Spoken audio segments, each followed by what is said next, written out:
Hi everybody and welcome back. It's Friday and the 24th and we've only got one more of these left. I hope it's as nice as today, but only one more Friday in the month of July, and that kind of really hit me earlier today as I was thinking. Classes are about to start in a couple of weeks for students, a little more, a little less for some, and with that, summer, pretty much just starts to dwindle away. Leaves will start to change, seasons will as well. And summer is going to be over with before you know it, very quickly. So try to squeeze some of it out as much as possible. We do have some pretty much average. When was the last time I used average? We have some average conditions weather-wise, and very nice ones at that for your weekend. We'll talk about that in more detail in just a few moments. And also a basketball camp early next week, albeit formed and thought of in an effort to help with flood relief. It is going to be a great opportunity for students and athletes, our young children. I'll tell you about the age group, and I can also tell you that it might be the one and only time you get these two college head coaches in the same building for a camp. They work together all the time, and they're head coaches at the same university, but to have them both in the same camp and in the same building at the same time, it's for all kids in the area. We'll talk about that in just a few moments. Coach Kelly Wells from the University of Pikeville will be with us in just a few moments. Also, nearly 2 weeks in, the needs have started to change, that being for individuals affected by that terrible and tragic flooding, as well as what is needed for the distribution center. I'll update that for you in a few moments. A lot of other news and headlines to follow.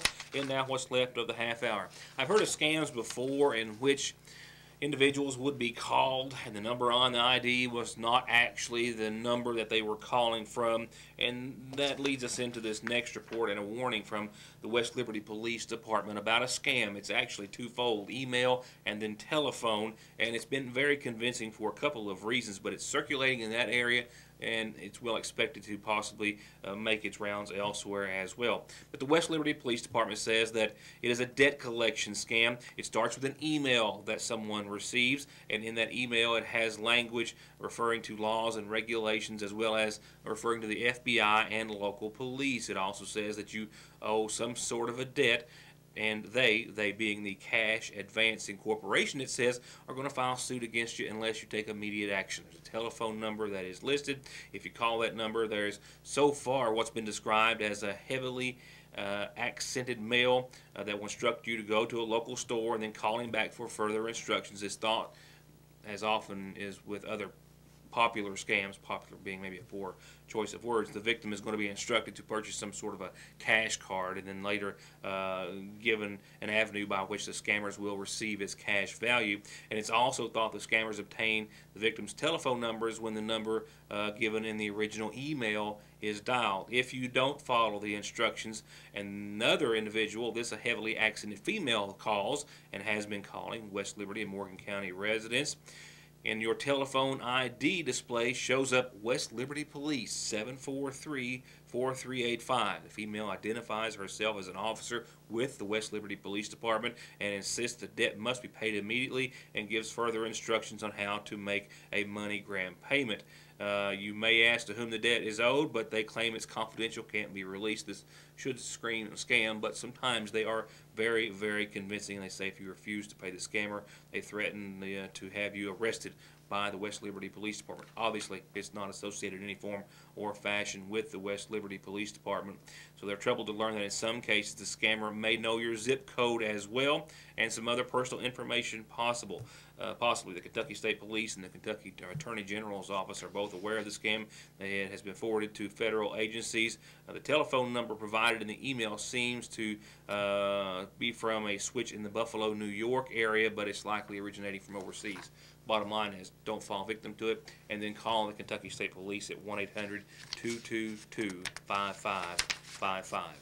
Not surprised to hear about a recall today. It's been something of great concern here as of late, and it was first I can recall seeing a report on it weeks or maybe even months ago about the possibility, but now it's come to the forefront even more with recent revelations that several Fiat Chrysler products can be hacked by someone sitting at a computer somewhere around the world and cause you to lose control of that vehicle as a result. And just recently this week there was a report showing just how it actually took place. They disabled the brakes and other systems inside the vehicle while the driver had no control. But Fiat Chrysler has recalled about 1.5 million cars and trucks today after 2 hackers were able to take control of a Jeep over the internet. They're going to update the software and then try to isolate the problem as to where no one can gain entry to it in that means. They also say that it affects vehicles that have an 8.4-inch touchscreen. That includes the ever-popular Ram trucks, 13 to 2015 models, as well as cab and chassis. The Dodge Viper, not a whole lot of those, wish there were more on the road. It also affects them as well. 2014 and 15 Dodge Durango, Jeep Cherokee, and Cherokee SUVs, as well as the 2015 Chrysler 200 and 300, and the same model year for the Dodge Chargers and Challengers. They're going to take some extra security measures, and I think a lot of car makers are going to be following suit in that respect. University of Pikeville head coaching staff for both the men's and the women's organizations will be at the Johnson Central High School early next week for Hoops for Hope. It's a free basketball clinic for boys and girls in the entire area, not just in Johnson Central. The whole idea is to gather more support as much as possible. It's for any student out there in grades 4 through 12. It's for 3 hours starting at 9:30, and while it's free, you're asked to simply bring a non-perishable item with you. It's all in an effort to raise flood relief efforts. Well, Coach Wells is with me tonight via the telephone. I caught him just after some recruiting, I believe, possibly. And he was gracious enough to spend a little time with us and talk to us about how he'll be spending, as well as Coach McNamee, some significant time at Johnson Central next week. Well, to give back, I think, is the biggest thing, and we can't really help others unless we kind of reach the right hand of fellowship out, and I think that's kind of what we want to do in this instance, to give back. The effect of that will be obviously the participation, and hopefully a lot of kids will get some smiles on their faces that are going through some tough times, and the opportunity for them to meet us and have an intimate time there at a basketball camp and learning life things as well as basketball skills are important to us, and this gives us a great opportunity, a great venue to do that. And not just, of course, to be able to give back to those kids directly who were affected, but we want to encourage all kids to come out and be a part of this. The more the merrier, the more support, the better, right? Well, that's how you help, indirectly to be able to cheer someone up, to be able to participate in athletics, get their mind off of things, but also to know there's other people that are praying for those issues and also supporting them. And we can do that in many different ways. Basketball's kind of our way to do that, but there's so many other ways to give back in materials and goods and canned foods, and those kind of things are so important. But certainly to know you're supported is probably one of the best ways we can offer that help.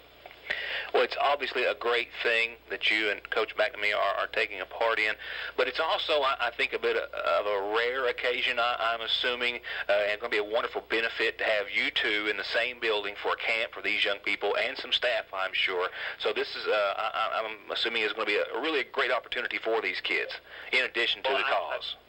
I think so, too. Obviously the main reason, the main venue is to help. But also to get us together in a forum to where we have boys and girls basketball being taught at the same time is kind of rare and unique. But it also shows that how well we get along, and we have the same kind of vision and same basis to do good and also help young people. So hopefully it'll be a great experience for the kids. I know it will be for us and our staff. And we'll have a few players that'll be there too. Obviously, most of our players are home for the summer, but we have some local kids that we'll be bringing with us too. On that note, this will be my final question for you, Coach. What's going on with the program, and where are you guys at as far as the summer getting geared up for school to start? We're thrilled to death. The school will be right around the corner, and enrollment starts on the 24th, and that's when kind of all our guys and all our gals get to campus. And we're thrilled about our team. We returned 7 players. Probably 6 of our top 7 are returners, but we also had a very, very good recruiting class with mixed between high school players as well as junior college transfers. So we feel like we've got an opportunity to be great, and that's just kind of going to be how hard the kids going to work and how the program kind of moves. But we're extremely excited. We should be one of the top, 6 or 7 teams preseason in the country, and the ultimate goal at the end of this is to be number 1. And it's one day only. Coach McNamee, Coach Wells, same camp, grades 4 through 12. Next Tuesday, that's the 28th, next Tuesday at the Johnson Central High School, 9:30 to 12:30. And this is for boys and girls in the entire area. Once again, grades 4 through 12, 9:30 till 12:30, Tuesday of next week at Johnson Central High School. And while we're on the subject of flood relief donations, we're almost 2 weeks in post-impact, and some of the needs have changed. The distribution center they have a great supply of several items, and now the needs are kind of starting to shift for a lot of residents. And I'll talk to you more and give you that list and how you can still volunteer in just a moment. To get high-speed internet on their state-of-the-art fiber optic network for all of your home and business solutions, or to watch TV without a contract on over 200 digital channels with superb quality, or stay connected with family and friends with 24/7 telephone service you can always depend on, contact Foothills Broadband today. Or just click on their link to the right to find out how they're working to provide the latest in communications at affordable prices with exceptional service at Foothills Broadband. I've got an interview in the works with one of the residents. His video has been seen literally across the country, maybe even around the world for that matter. We've already started the interview. I don't know if we're going to have it ready to air today or not, so if not, we'll be getting to that on Monday's program. But right now, let's update the list of needs. That for the Flood Relief and Distribution Center. As we are now approaching the 2-week mark, things are starting to change, and a representative of All Hands says they have been blessed with an outpouring of support in donations and volunteers, but still need more of both.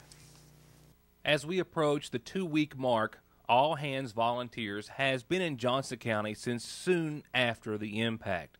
They're a volunteer-powered disaster response team and organization with a primary focus on smaller, quick response situations, but they also work internationally and in the rebuilding process as well.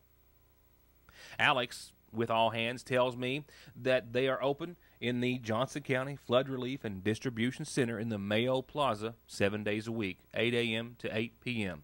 And while they're still expecting much more in donations and many more volunteers, even though they've had many of both, there's still so much needed.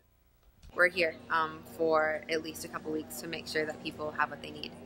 We're working with the elementary school, Flat Gap Elementary, and Redbush Fire, and Flat Gap Fire, and probably others I'm forgetting, but the other distribution centers, and making sure that they also have what they need if we have overflow here. She also tells me that the list of donations has been updated somewhat, as some residents are starting to find some temporary or alternate housing. Their needs have changed, and that they also have an abundance of several items, but there are some that are greatly needed out in the field and in some new homes. We actually run out of the non-perishable items fairly quickly, and then things like laundry detergent are going quickly. Any kind of tool to help clean up. We've got a lot of cleaning supplies. We have a lot of toilet paper, a lot of water, and a lot of paper towels. So we're good on that front, but any kind of home goods as well.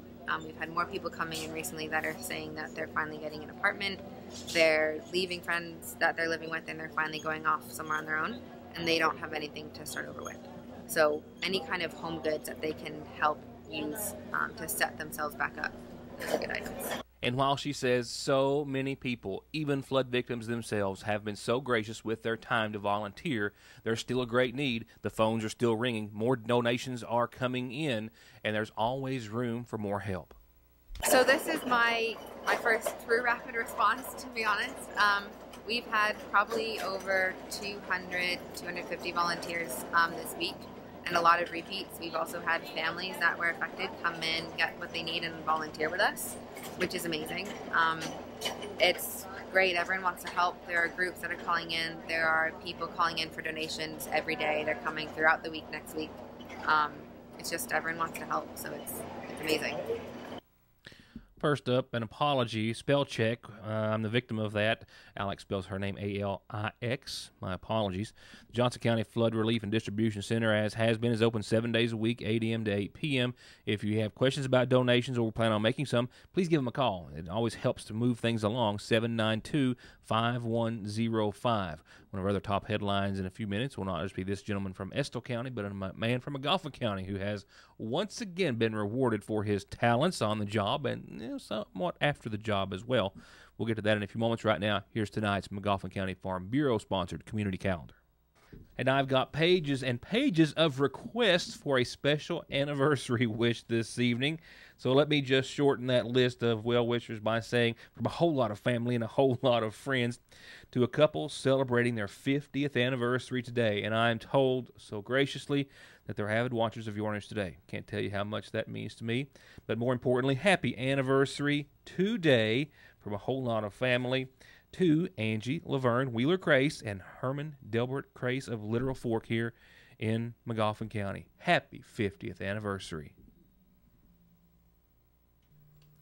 And I've got a lost pet which has been found. So here's what I can tell you. This dog has been at a house on Gun Creek now for a little while. I've got a phone number for you, 884-6004. That's easy to remember.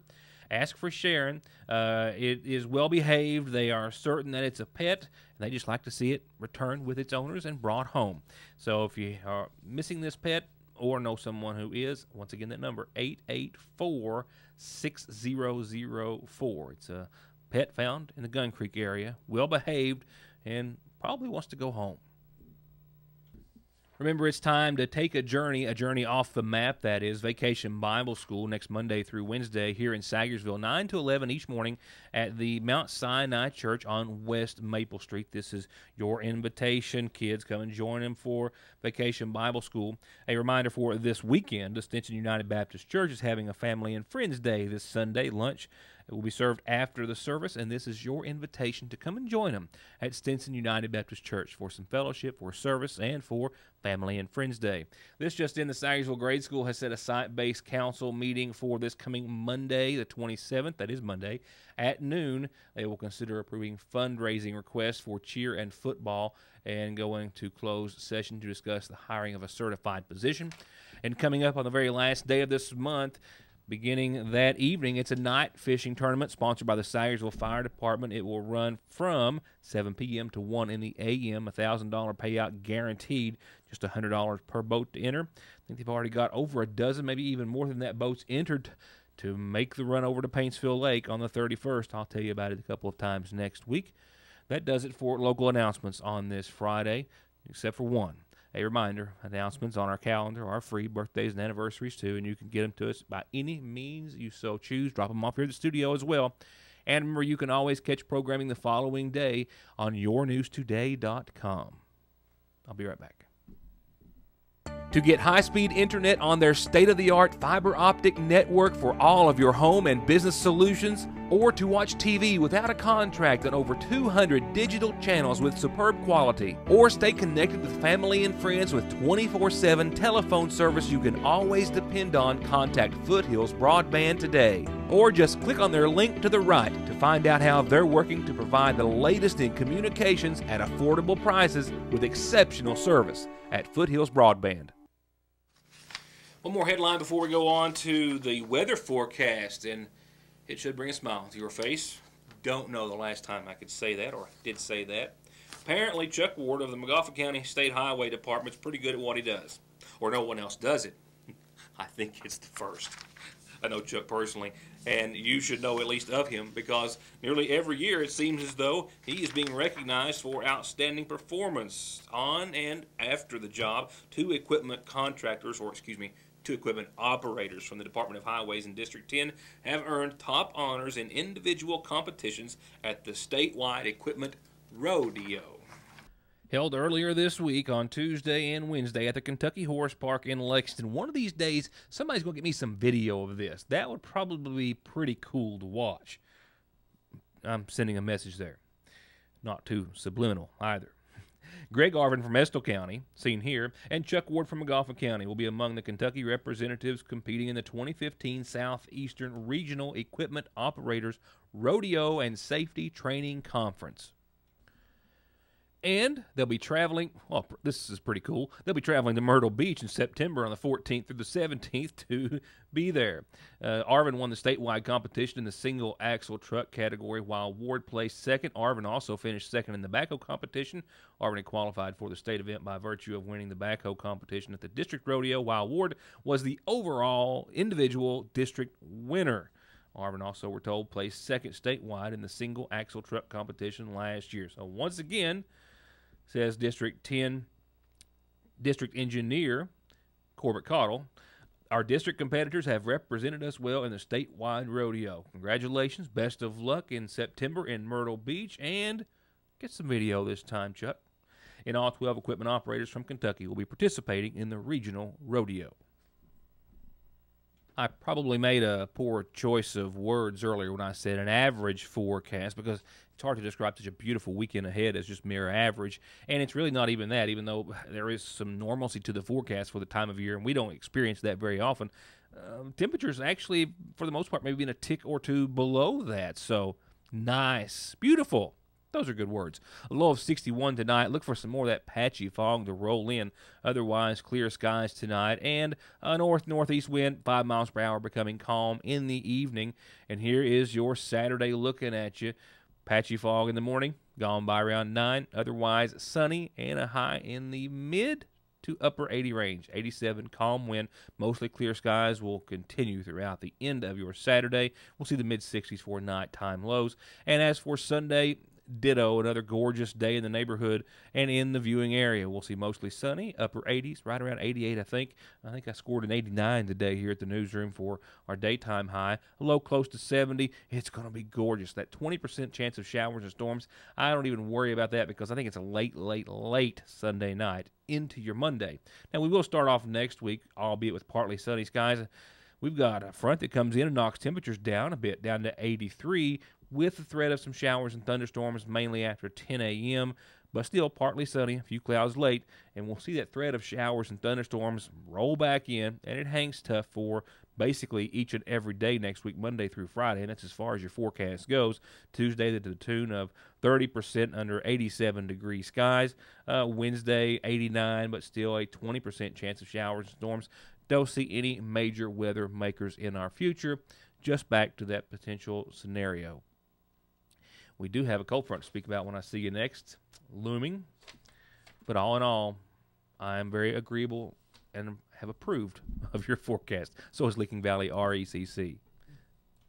And that's going to wrap it up for another week here at Your News Today. Thank you so much for being a part of the program. As always, I hope you have a wonderful, safe, and beautiful weekend. Weather-wise, it certainly will be. We hope it works well for anything you have planned. And, of course, we also hope that goes the same for all those residents in Johnson County who are and will be recovering for who knows how long. Keep them in your thoughts and prayers, and keep in mind there's always more need for donations and volunteer services. We'll be talking more about, I'm sure, that and other things that you'll only see with me next week. Good night.